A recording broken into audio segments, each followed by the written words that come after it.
Hello YouTube. Today I'm going to be showing you guys my Airsoft collection so far.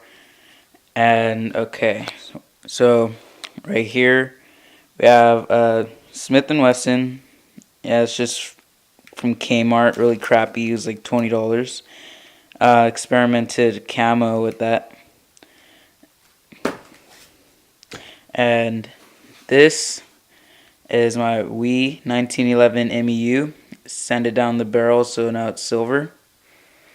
And it's full metal. It was about $115 on airsoftgi.com. Alright, this is a JG G36C I spray painted it, my bad. Blue Tiger camo. Yeah, I was a Call of Duty fanboy.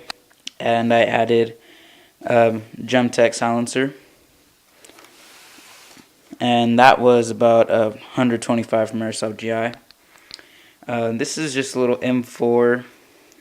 I experimented on this one with the camo too.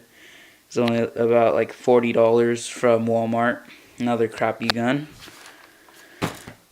And last but not least, we have my TSD L96 that I spray painted desert camo, basically just a tan base with brown and olive green splotches. And this was about $150, I think it was, from pyramidair.com. And well, thanks for watching. That's all I have right now. Check back and I should have more videos up soon. Thanks.